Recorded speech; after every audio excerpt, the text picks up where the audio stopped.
and today our goal is to look at Philippians and Philemon.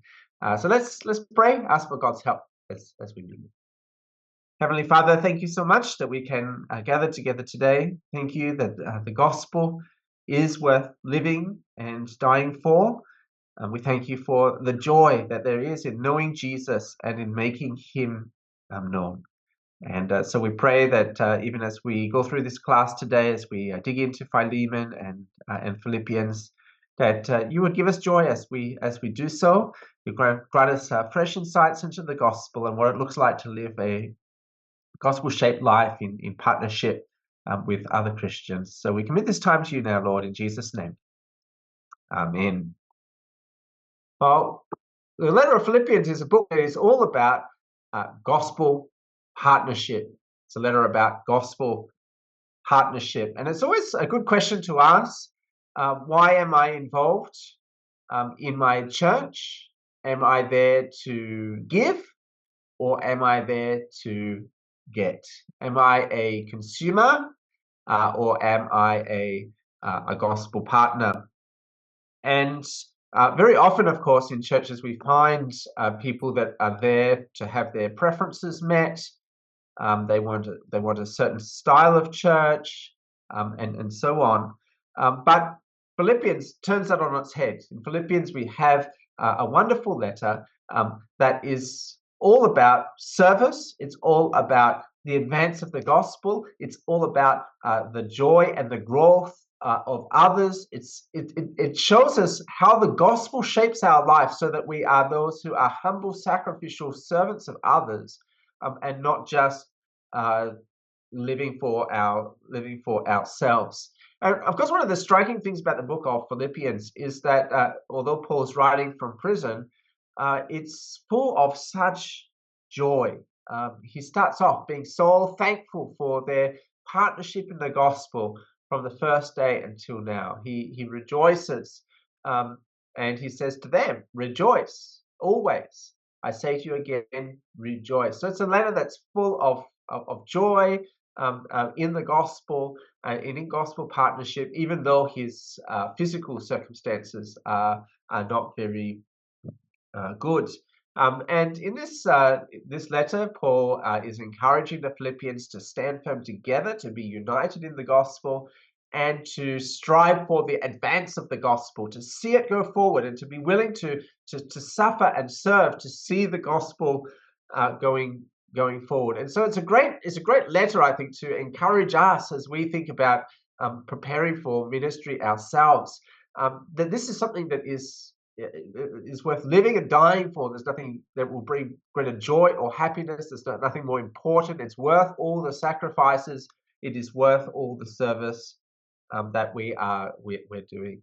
So as you can see, our goal today is again to look at all the background issues first, and then think about the theology and the message of the letter.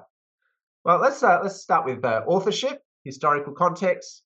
And the letter claims to be written by Paul and Timothy, servants of Christ Jesus, chapter 1, verse 1. And this is not really contested by other authors, by critical scholarship. Most people think that Paul wrote the letter to the Philippians. So that's nice. That means we can basically just move on. There's some discussion about Philippians 2, verses 5 to 11, and I believe this was what was you chose for your wedding, isn't that right, Shimra?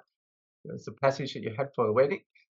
And there's been some discussion about, is it some kind of early Christian hymn, and was it written by Paul? Is it an original to Paul, or is it something that he took from somewhere else and then adapted into the to the letter of Philippians? But this wonderful passage here about how Jesus, although fully God, he emptied himself. He was incarnate as a man. He humbled himself to death on the cross, and then was exalted in glory. The ultimate example of humble, sacrificial service.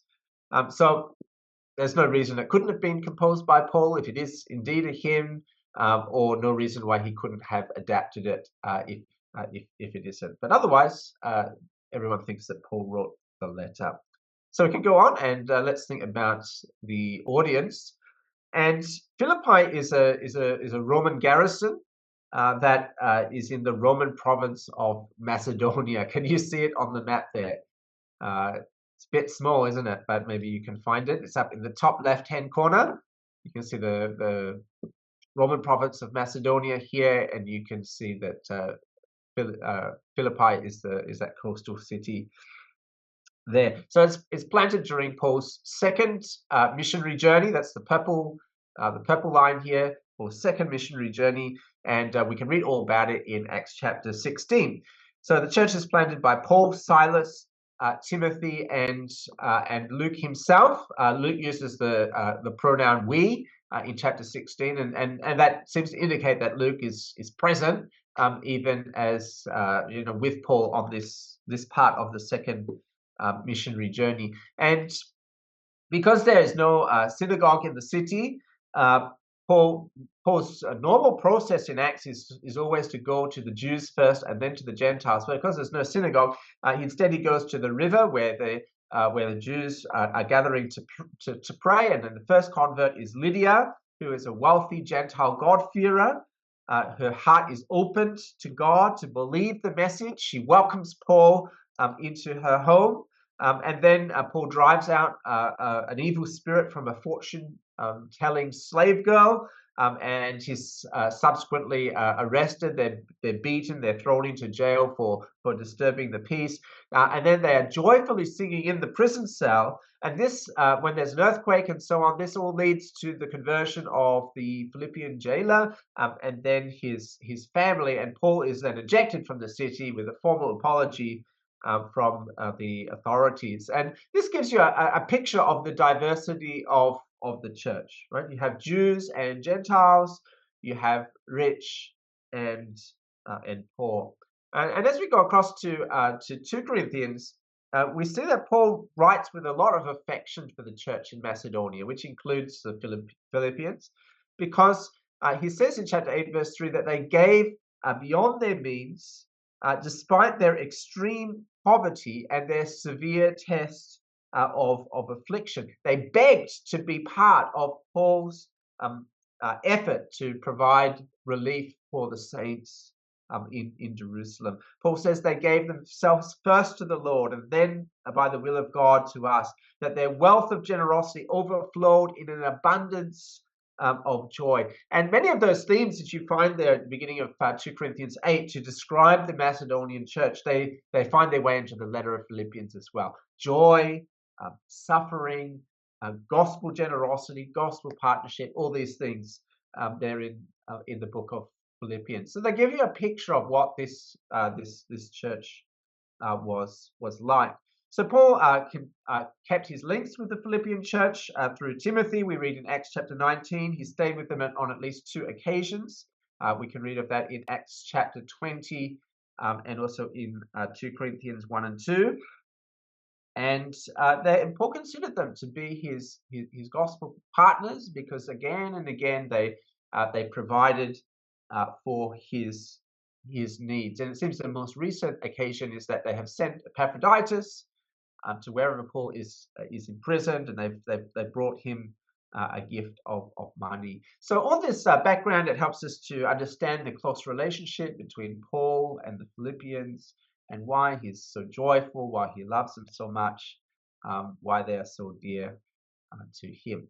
So let's go on to the provenance and dating. And we know that he wrote this epistle as a prisoner, as most of his letters were written from prison. And he's unsure whether he's going to be executed or he's going to be released. On the one hand, he expects that he's going to be released and he's going to revisit them again, but he doesn't really know. So let's look at Philippians chapter 1. And he says there, this one. He says here, for me to he says, yes, and I will rejoice, for I know that through your prayers and the help of the Spirit, this will turn out for my deliverance. As it is my eager expectation and hope, I will not be at all ashamed, but that with full courage now as always, Christ will be honored in my body, whether by life or death. For to me, to live is Christ, to die is gain. If I am to live in the flesh, that means fruitful labor for me. Yet which shall I choose? I cannot tell. I'm hard pressed between the two. My desire is to depart and be with Christ, but that is far better. But to remain in the flesh is more necessary on your account. Convinced of this, I know I will remain and continue with you all for your progress and joy in the faith. So you can see there how he's deliberating between life and death, and which one is better, and so on. But he does expect to be released. Even though he's going to be with Jesus is better by far, and into his suffering, eternal joy in Jesus' presence. Death will be better, but he's willing to stay for their benefit, as an act of sacrificial service and generosity, and that's what he's expecting to happen. So he's writing from prison, but again, we don't exactly know where he is imprisoned, and there's three main options that is put forward here, and we've seen these options in the previous letters as well. That is Caesarea, Ephesus, or Rome. The traditional view is that he is imprisoned in Rome, but Philippi is about 1,200 miles from Rome, which is quite a long distance if you are going by foot. So some have suggested maybe he is writing from somewhere closer. The New Testament scholar De Silva, he argues that the journey could have been conducted in 4 to 6 months, and therefore we shouldn't worry too much that it was too far away. But there have been other arguments that have been put against Rome, such as the fact that Paul intended to travel from Rome to Spain, as we saw in Romans, not to Philippi. In favor of Caesarea is that Paul was imprisoned there for 2 years. There's a mention of Caesar's household in the book of Philippians at the end, and the Praetorium or that place may have been talking about Herod's one, where Paul was placed, rather than being Rome itself. So what am I talking about here by the Praetorium? If you go look at Philippians chapter 1, he says in verse 12, I want you to know, brothers, that what has happened to me has really served to advance the gospel, so that it's become known throughout the whole imperial guard. Can you see the Greek in the bottom left there? Is the word praetorian. Praetorian, it's a technical term for a Roman garrison. And at the end of Philippians, he says there, all the saints greet you, especially those of Caesar's household. Because it's those of Caesar's household passing the greetings, that seems more logically to indicate he's writing from Rome, where Caesar lives, right? But the Praetorium, there is a Praetorium in Caesarea, so it's possible that that's the Praetorium that he's talking about, rather than the one in Rome. Now, but the problem with that is that Caesarea is also, just as far, if not further, from Philippi as Rome is. So in that sense, it doesn't seem like a better option. Others have advocated for Ephesus. Ephesus is not far from Philippi. The problem with that is that we don't know that Paul was ever imprisoned there. It's not recorded in Acts that he was imprisoned there. We know that Paul sent Timothy to Macedonia from Ephesus, that Paul traveled to Philippi after Ephesus, so that kind of fits. And we know that there was a Praetorium guard stationed at Ephesus. We just don't know that Paul was imprisoned there. So most commentators will conclude it was written while he was imprisoned in Rome, the end of his third missionary journey. Carson argues for Ephesus, but he also concedes in the end there's no decisive reason to prove any particular city. So the most important thing to grasp is basically that he's writing from prison. And I think this does illuminate the letter, because Because, as I said, Paul is so joyful in the letter, and we might think, well, if we were imprisoned and we didn't know whether we were going to live or die, what would we be concerned about? What would we be praying about? What's Paul concerned about? What's Paul praying about? He's concerned about the advance of the gospel. He's praying for his gospel partners. He's not praying to get out of jail. He's not praying that he'll have better food in the prison or he'll be granted justice or whatever it is. Paul's sole concern is the gospel, and he's overwhelmed with joy rather than fear or terror or any of these things. So it really illuminates the letter, I think. It helps when Paul is saying rejoice in the Lord always. Again, I say rejoice. It's not just a nice catchy phrase, put a smile on your face, but Paul's writing from some very, very desperately difficult circumstances, and yet he still says rejoice in the Lord, and he embodies all that. So I think it's an area where the author's situation, where Paul's situation really illuminates and brings out the message of the letter.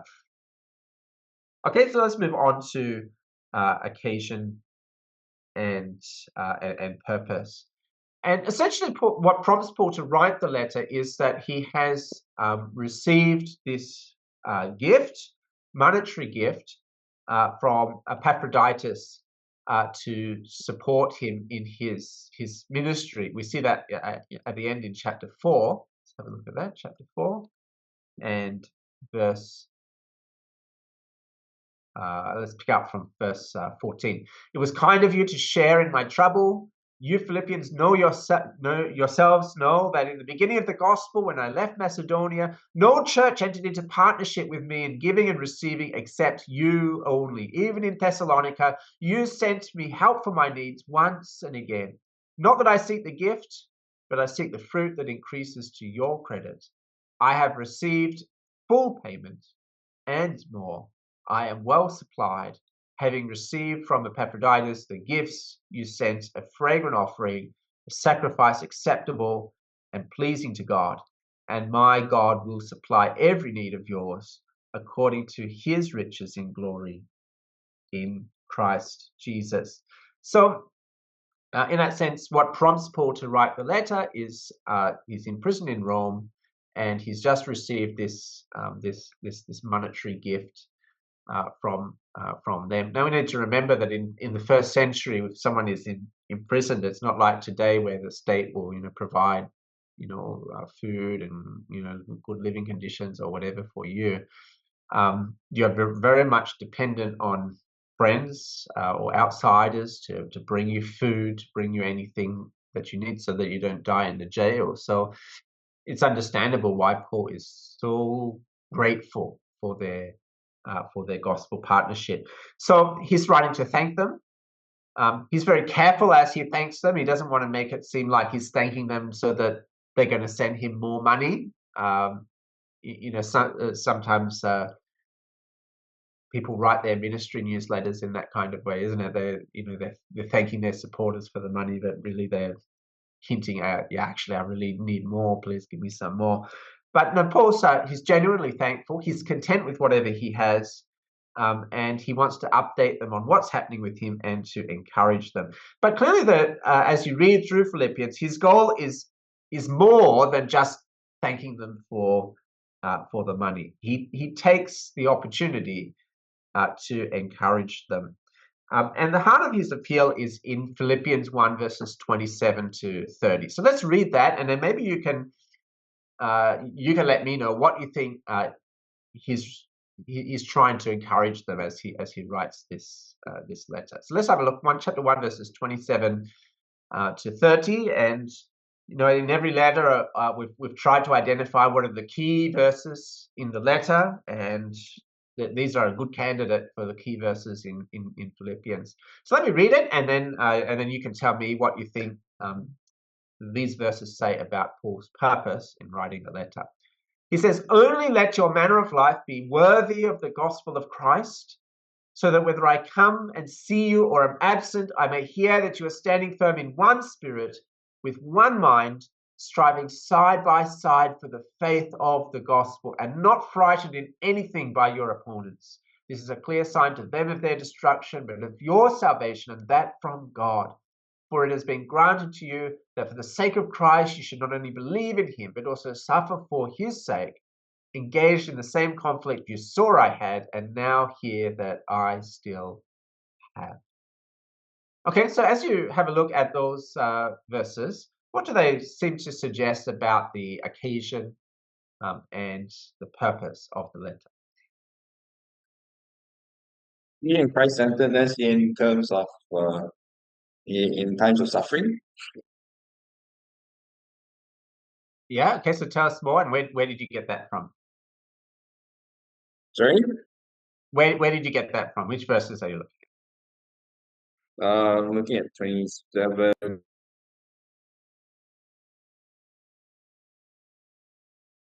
So you said Christ-centered in times of suffering. Is that what you said? Okay. Anything else you can add to that? What seems to be happening to the Philippians? Well, there's mention of opponents, right? Yes. In the verse. Yeah, so there must be some who who live in unworthy or unchristlike manners, because he's telling to them to strive to live a life worthy and be willing to suffer and follow in Paul's footsteps, because that contrasts them from their opponents. So there must be false teachers or just like the people in the general area who are opposed to the gospel, who are maybe living very comfortable lives, or I don't know, maybe the opposition is that there is no need to suffer for this, or one of those things might be going on. But Paul at the end there says, like, if you have seen me, how I have, and he sets himself as the example of his suffering for the sake of the gospel, and how that should be a model for them to imitate after and follow after as well. Yeah. So what kind of suffering do you think it is, just based on these verses?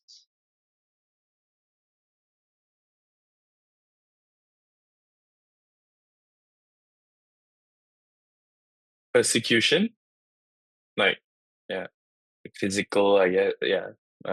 If Paul's setting himself up as the standard. Model.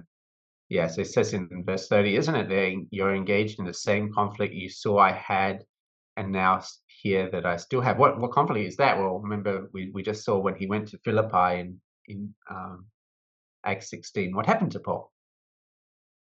He's in jail. Yeah, and how did he end up in jail? Out of the defense of the gospel.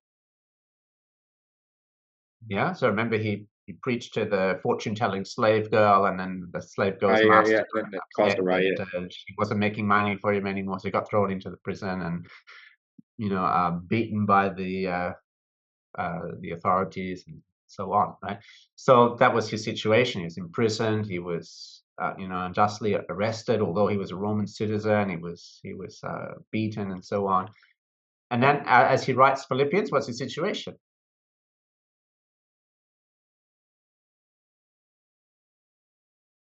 Same again, right? I mean, he's in jail again, doesn't know whether he's going to live or he's going to die. So it's a conflict that you heard that he had, right? Arrested, imprisoned, and here that he still have, and they are engaging in the same conflict as him. So it seems as though they are facing external persecution, pressure, as you said, some kind of physical suffering and so on. Yeah. So that's maybe their situation. So what does he want them to do? Believe and suffer. That's in verse 29. And if you look slightly further before the passage, he wants them to progress and joy in faith. Verse 25. Yeah. Okay, that's good. Anything you want to add, Nathaniel?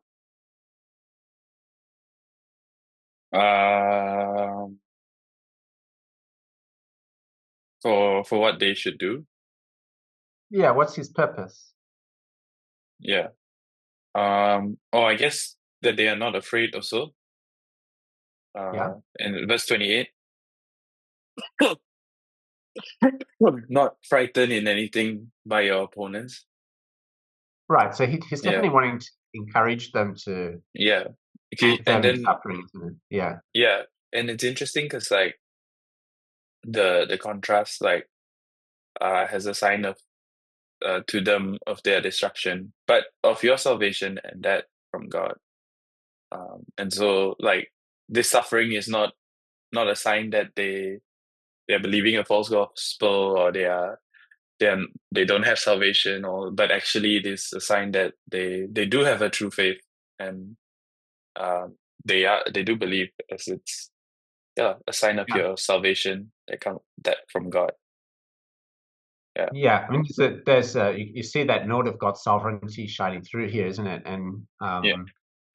like in verse 29, it's been granted to you for the sake of Christ. You should not only believe in him. So faith in Jesus is granted. It's a gift of God.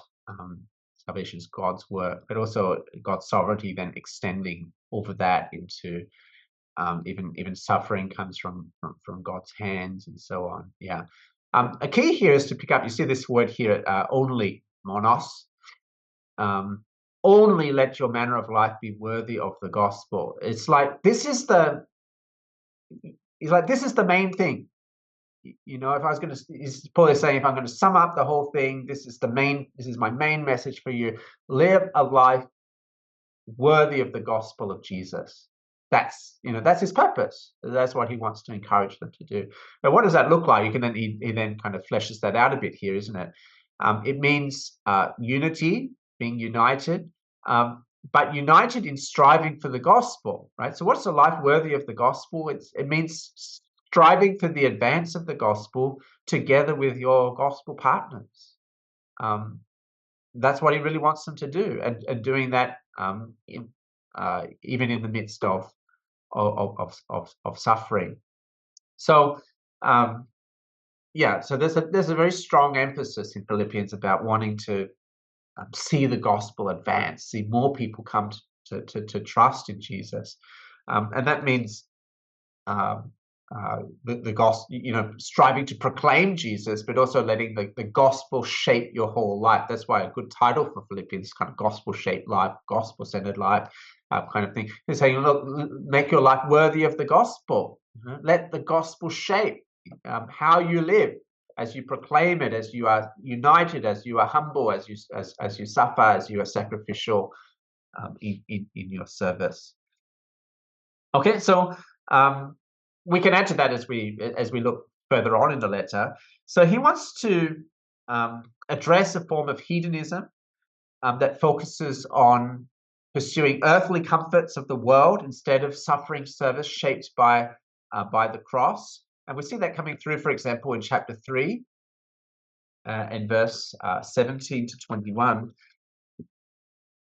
He's before this, he's encouraging them to keep their eyes on heaven and to keep running the race. And then he says, many of whom I've often told you and now tell you even with tears, walk as enemies of the cross of Christ. Their end is destruction. Their God is their belly, their mind, their glory and their shame, with their minds set on earthly things. But our citizenship is in heaven.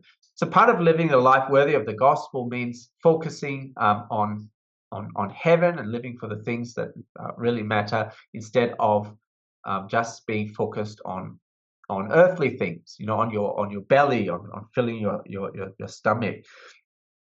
So on the one hand, Paul is wanting to help them to stand firm in the face of external pressures, that is persecution and suffering, and he encourages the church to stand in this fellowship, suffering together with him, and commending others like Epaphroditus and Timothy, who have suffered for the gospel. So on the one hand, it's this external pressures, and then on the other hand, it's the internal threats of false teaching and conflict. And again, we see the Judaizers mentioned in this letter, especially in chapter chapter 3. Again, they seem to be insisting on circumcision, on righteousness through the law, and other things that we've seen, especially in Galatians and Romans. And so in chapter 3, again, Paul asserts justification by faith alone, that we're righteous not through the law, but purely by faith alone, in Christ alone, by our union with Jesus in his death and his resurrection. And he has to deal with some conflicts in the church. Euodia and Syntyche is a key example over in chapter 4. So if we bring these themes together, we can summarize Paul's purpose like this: to encourage his dear Christian brothers and sisters to stand firmly united in the gospel of Christ and to live lives worthy of the gospel in response. So you've got the idea of unity coming through there. You've got the idea of standing firm in the gospel and not being shifted to the false gospel of the Judaizers. You've got the idea of standing firm in the face of persecution, and the whole thing being shaped by the gospel. And we do see that those ideas, I think, coming out especially in chapter 1 and verse 27. So I think it's a very contemporary letter, like the rest of the New Testament. God continues to speak to us today because the church continues to the church in Malaysia continues to face the threats of external persecution from the outside world. We continue to face internal pressures, various divisions and false teachings as well. And we too need to hear this encouragement to stand united in the gospel, to keep living lives worthy of the gospel and focusing on the advance of the gospel. So let's go to structure. And we have the opening greeting, thanksgiving, and prayer in Paul's customary way in the first 11 verses. Then we have Paul's situation, as Paul talks about his imprisonment and how that has served to advance the gospel. Then we have the main body of the letter, which is about contending in a united way for the gospel, the advance of the gospel despite opposition, 27 to 30, thinking the same for the sake of others, this idea of unity and humility. Jesus is the ultimate example of humble sacrificial service in verses 5 to 11, and then the gospel continuing to advance despite opposition, 12 to 18, and then back to Paul's circumstances with the example of Timothy and Epaphroditus. You can see there's something of there's some repetition here in the themes, and then we have then we have warnings against the enemies of the cross. First the Judaizers, and then the hedonists who are living for now instead of living for heaven. And then we end with a couple of passages related to the peace of God and a partnership in the gospel as Paul explores giving, and then the final greetings. So the main body, 1:27 to 4:1. So let's pick up a couple of themes here. We could talk about heavenly citizenship, gospel partnership, unity, joy, humility, and suffering for Christ. So firstly, heavenly citizenship. It's been argued that heavenly citizenship is a central and linking theme in Philippians.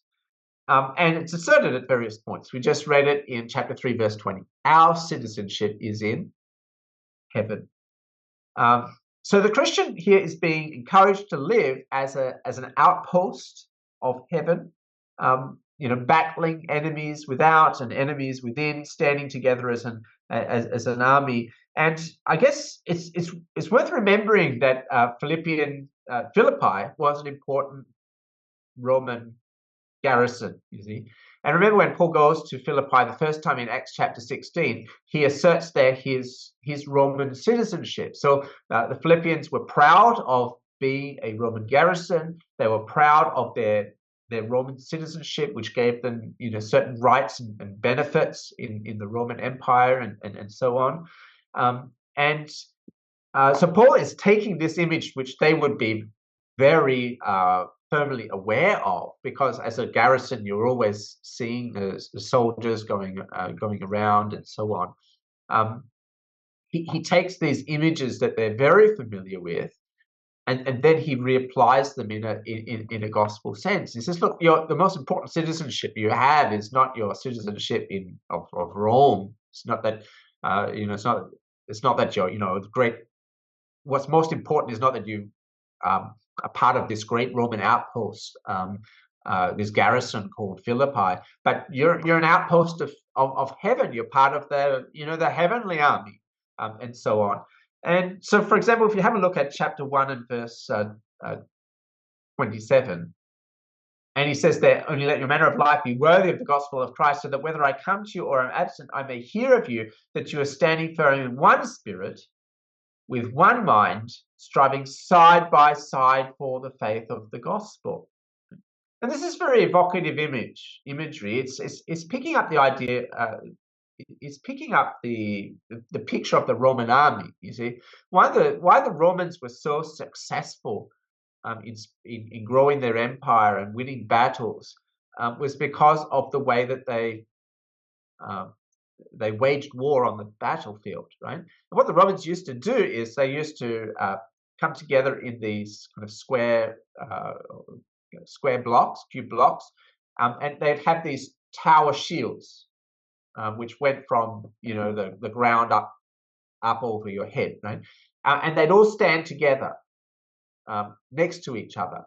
That would become this impenetrable wall, and then they'd just push forward together as this one unit. And so if the cavalry charged and against them, they put out their spears and they'd be killed and so on, or they were just this unstoppable wall, right? And Paul is taking this image again, which they would be very familiar with as a Roman garrison. They would have seen the Roman soldiers in these practicing their fighting formations, and he applies it to gospel ministry. You are like the gospel army. How do you win? How do you advance the gospel? Well, you, like the Roman soldiers, you stand together in this impenetrable wall, united with a single-minded purpose, right? To push forward and to advance the gospel. So this is a key theme that you see coming through in Philippians. Secondly, we can talk about gospel partnership. And of course, this is a very important theme in the book. Gospel partnership, it comes from the Greek word koinonia. Right? Koinonia has a range of ways you can translate that. Usually we like to translate it as fellowship, or partnership, or sharing. And you'll see it translated in various ways like that throughout Philippians. And this theme is introduced in chapter 1.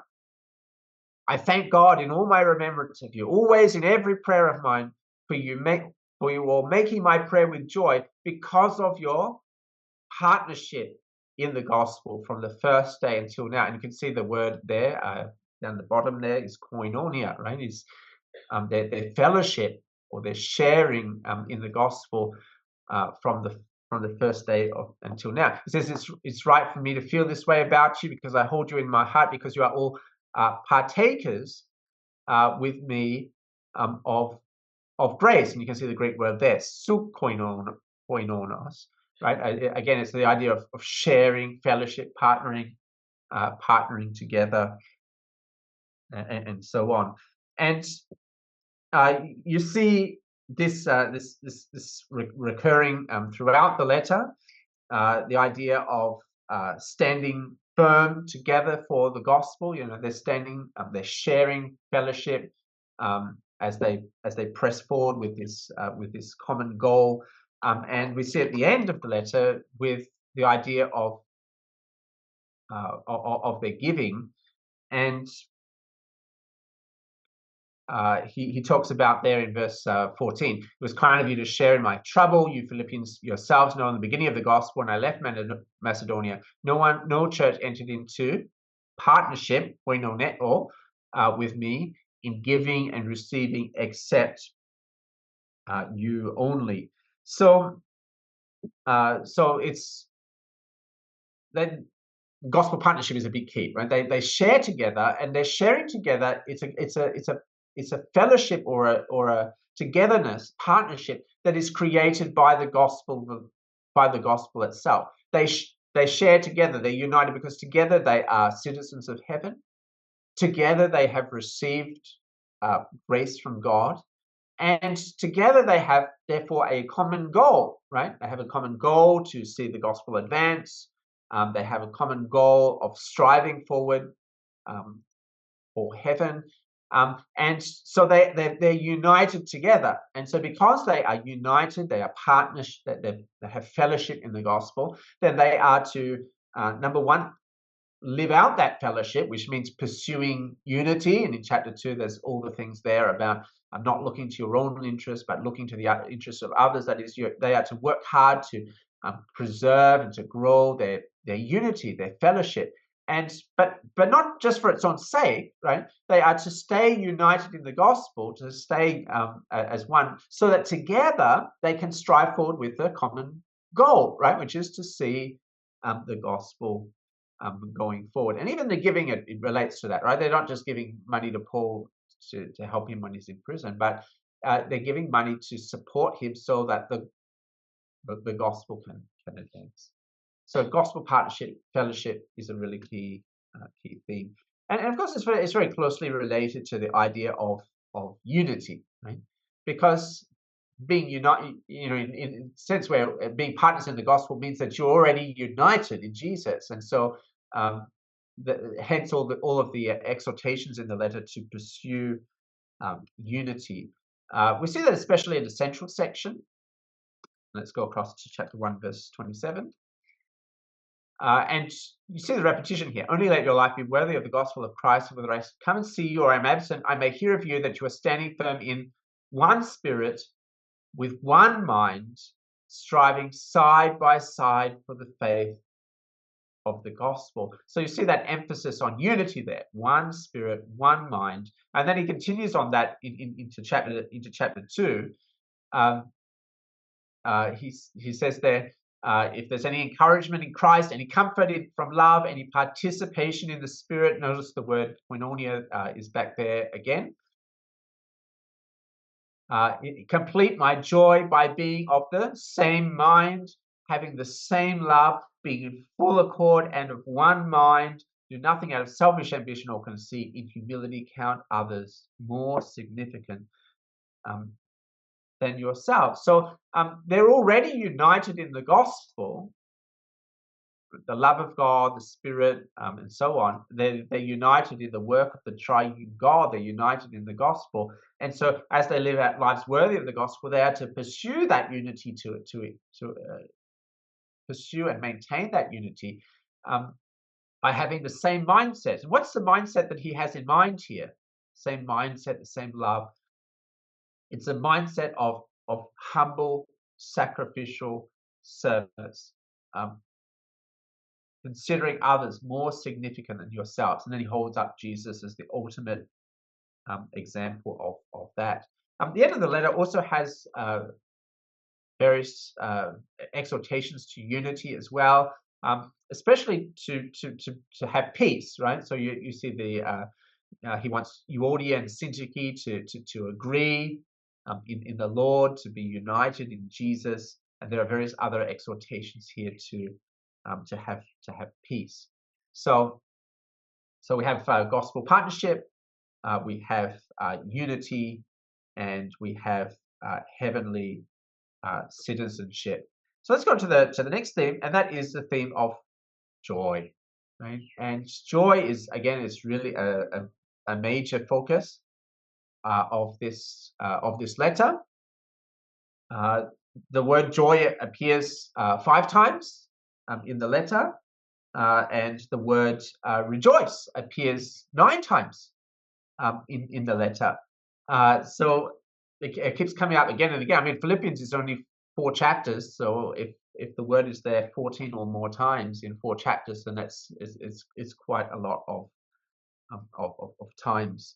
And the kind of it's a joy that emerges from the gospel itself, and it's not just about putting a smile on your face, but it's a deep happiness that is experienced in and through our circumstances. Let's just look at a couple of examples here. So twice in the letter he says, rejoice in the Lord. Rejoice in the Lord. And then again in chapter 4 and verse 4. Rejoice in the Lord always. Again, I say rejoice.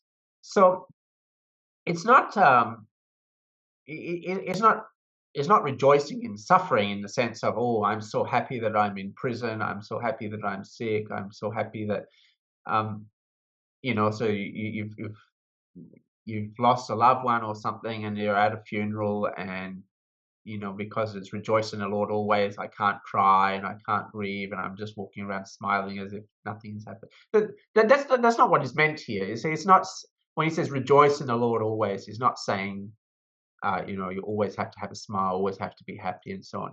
But it's a deeper happiness in and through in and through the difficult circumstances that we face. So Paul's in prison. He doesn't know whether he's going to live or he's going to die, but he has a deeper happiness. Of course, he doesn't. In one level, it doesn't. It's not that Paul is a masochist and loves suffering or something like that.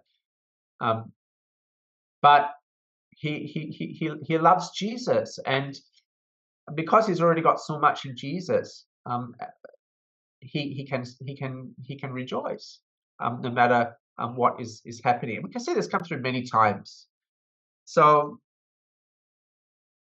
at the start, he rejoices in their gospel partnership. He says, I made my prayer with joy because of your partnership in the gospel from the first day until now. He has joy in the advance of the gospel. He says, some preach Christ out of rivalry, others from goodwill. What then? Verse 18, only that in every way, whether in pretense or in truth, Christ is proclaimed, and in that I will rejoice.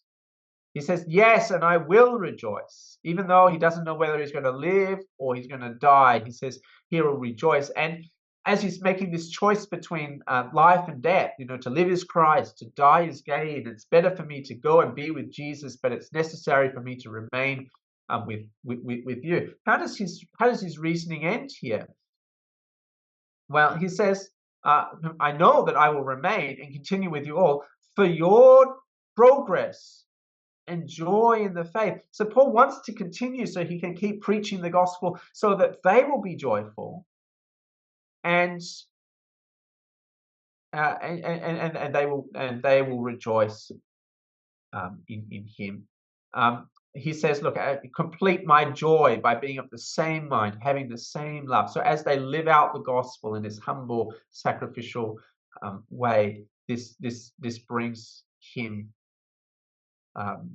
joy. He talks about his ministry. He says in chapter 2, verse 17, even if I'm poured out as a drink offering upon the sacrificial offering of your faith, I am glad and rejoice with you all. Likewise, you also should be glad and rejoice with me. So as Paul pours out his life, as he faces imprisonment and death for the sake of, as he preaches the gospel, he's happy. He's happy to serve and to suffer for their benefit, and he wants them to rejoice as well with him. So joy, rejoicing in Jesus and the gospel and the advance of the gospel is such a big theme in the book of Philippians. Next theme is humility, and especially we see this in chapter 2, verses 1 to 11.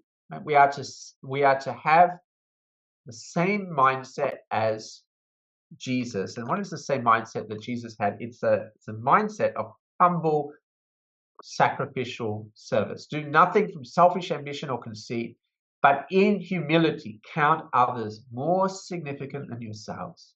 That each of you look not only to his own interests, but also to the interests of others. And I don't know if you've read that book by Tim Keller called about self-forgetfulness, and it talks there that humility it's about thinking about yourself less. You see, it's about thinking more about others, thinking less about yourself. So it's not the false humility of that often goes around in the Asian context where you're trying to show face, and so you say to Lee Chong Wei or whatever, you're an awesome badminton player, you're the best badminton player in Malaysia or whatever, and then he replies and says, I'm not really very good at badminton. There's lots of people that are better at playing badminton than me. Da da da da da. So it kind of is. It's a false kind of humility, isn't it? Because in one sense, when we say that, I'm nothing, I'm not really very good at this, it's really just it can be another way of fishing for praise, isn't it? Because we want people to say, no, really, you really are, the best badminton player in the world. You really are really very good at this, right? It seems like it's being humble, but it's not. No, real humility is not, thinking less. It's not thinking less about yourself, but thinking about yourself less, right? Thinking about others, putting the needs of others above yourself. It's a life of humble, sacrificial service, and in that Jesus is the model, right? Because Jesus' great humility, he left the glories of heaven to be incarnate, to be born in a manger, and then he humbles himself to death on a cross. This brings us to the next theme of suffering for Christ, and we see quite a lot of this. And the idea is the pattern of the Christian life is suffering before glory. We see that pattern created in the ministry of Jesus itself. We see that in the Gospels itself, but we see it coming through here in various ways. So let's start with the example of Jesus we've been talking about in chapter 2. Jesus is the ultimate example of humble sacrificial service, humbling himself even to the point of death on a cross.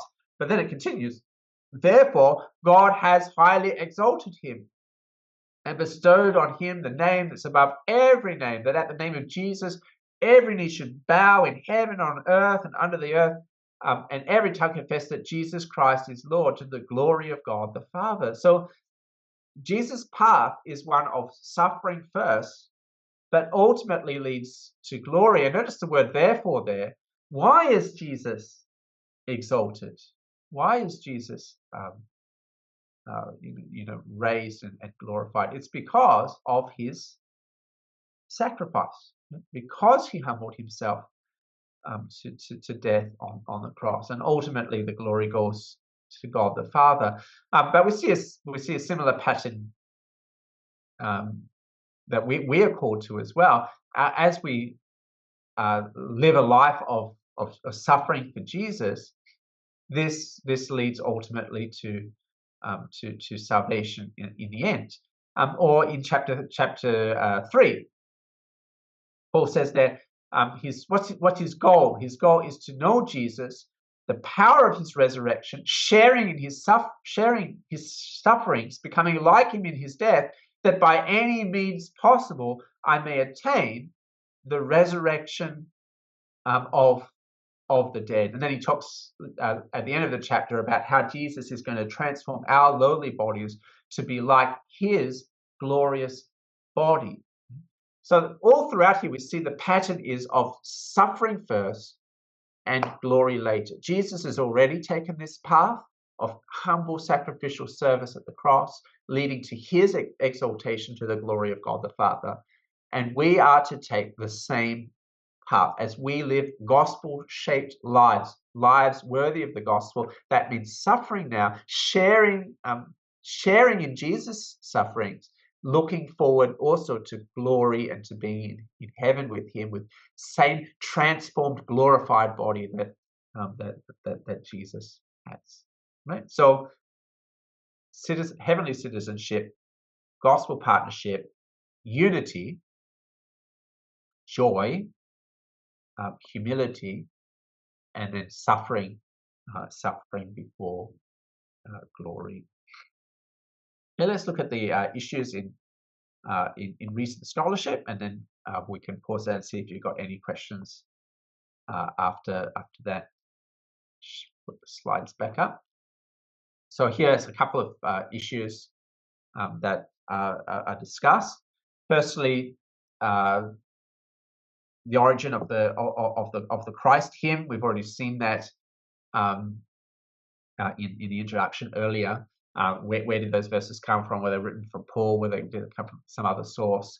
The location of Paul's imprisonment, that's often discussed. But another issue that's often discussed in Philippians is the unity of the letter, and this arises because of that awkward transition you see between chapter 3 verse 1 and chapter 4 verse 9. Let's have a look at that together. Because it seems like at chapter 3 verse 1 he's ending the letter. He says, finally, my brothers, rejoice in the Lord. But then the letter doesn't finish. He goes off. He writes about the false, the Judaizers striving for heaven and so on, and then he comes back to the same phrase again in chapter 4 and verse 1 there. Therefore, my brothers, my love and long for, my joy and my crown, stand firm thus in the Lord, my beloved. Rejoice in the Lord always. Again, I say rejoice. And then we're back to finally as we come to chapter 4, verse 8. So some people argue that the letter's a bit disjointed, and therefore was it originally 2 or 3 letters, and it's somehow been merged together. People try and say, there's inconsistencies in the letter. So in chapter 1, he's not very bothered about these people who are preaching the gospel for bad motives. He rejoices that they're preaching the gospel, even though they have bad motives. But in chapter 3, he attacks his opponents. He calls them the dogs and so on, mutilators of the flesh. So why is it that he talks positively about his opponents in chapter 1 and he's so negative on his opponents in chapter 3? Polycarp mentions epistles, plural, to the Philippians, which suggested more than one letter was written. But overall, the evidence is not compelling that he wrote more than the Philippians is more than one letter put together. You see other kind of breaks like this in other letters, like in Ephesians or even in Romans. The discrepancies can be explained in other ways. Well, why is there a different response to the opponents in chapter 1 and chapter 3? Well, that's what's going on in chapter 1. Some indeed preach Christ from envy and rivalry, others from goodwill. So there's some here who are doing it out of bad motive, right? They're not doing it sincerely, but thinking to inflict Paul and his imprisonment. It's not entirely clear what that means. Is it, that they are thinking, while Paul's in jail, now they can get more converts than for themselves. But it seems to be that they're preaching the true gospel. They're preaching the true gospel for bad motives. Paul's just happy that Jesus is being proclaimed. He rejoices in that. But that seems to be different to chapter 3 with the Judaizers, where he's very negative. Look out for the dogs. Look out for the evildoers. Look out for those who mutilate the flesh, right? Because the Judaizers are not preaching the true gospel for the wrong reasons. They're preaching a false gospel. They're preaching a gospel of works, of human effort, that they put their confidence in the flesh, that is, in their own works. And Paul says that's not the true gospel. He wants to have a righteousness not from the law, but the righteousness that comes from faith in Jesus. So there are ways of explaining the different responses to his opponents in chapter 1 and chapter 3 without having to say that he wrote 2 separate letters and then they got merged together and so on. The other issue that that people talk about is who exactly are Paul's opponents in the letter, because he mentions his opponents multiple times, but they're described in different ways, right? So in chapter 1, verse 15, you've got those who are preaching Christ out of envy and rivalry. In chapter 1, verse 28 and 29, you've got opponents, persecuting God's people, who he says they're going to be destroyed. You've got the Judaizers in chapter 3, verses 2 to 4, putting confidence in the flesh, righteousness through the law, and he's very negative on them. He calls them the dogs. You've got and then you've got the enemies of the cross of Christ in chapter 3, verses 18 and 19. Let's just remember that. Chapter 3, verse 18, he says, "Many whom I often told you and now tell you even with tears, walk as enemies of the cross of Christ. Their end is destruction. Their God is their belly. They glory in their shame with their minds set on earthly things." Now, is he at that point, who's he talking about? Is he still talking about the Judaizers? Is he talking about those who are persecuting the church? Is he talking about those who are preaching Jesus out of wrong motives? Or is he talking about another group entirely? He's just talking about people who are worldly, and they're enemies of Christ, not in the sense of persecuting people. They're enemies of Christ, not in the sense of being false teachers with a false message, but they're enemies of the cross in the sense that they're living in a manner that is opposite to the cross. Where the cross, symbolizes suffering, self-denial, sacrificial service. They're living for their own bellies, for their own pleasure. They're living for now instead of living for others and for eternity. So there's some debate here. Is he talking about one? Is there one group of opponents, or are there many groups of opponents? And I think it's most likely that there are multiple groups that he's addressing here, not just one group, but perhaps multiple different groups. And that's the angle that Carson goes as well. It says it's likely Paul envisages opponents of more than one kind. He seems to be fighting on two fronts, being opposed within the church by some who did not agree with his preaching, and outside it by some who made the whole church suffer. So that's why on the one hand, he's encouraging them to stand firm, together, united in the face of persecution. And on the other hand, he's warning them against false teachers, and especially against the Judaizers and their message of justification by works. Okay, let me pause there. Would you like to ask any questions on Philippians? I think I read something along the lines of that these opponents are not real opponents, but literary devices that Paul uses to kind of bring his case forward. So, but looking at the way he writes so sternly about these people, I'm finding that quite improbable. Yeah, I don't think that's the case. I think he has real people in mind as he writes. So, for example, he talks about the opponents in chapter 1, verse 27 to 30. Let's just open that up again. And they seem to be persecuting God's people, and when he says engaged in the same conflict you saw I had and now still hear that I still have, he's not talking about hypothetical people, right? Paul is really in prison. He was in prison when he planted the church. He's in prison again now, and they seem to be suffering too from real people. In the same way with the Judaizers in chapter 3, he's not talking about hypothetical people, but we see they arise many times in Paul's letters. We've already seen them in Galatians and in Romans.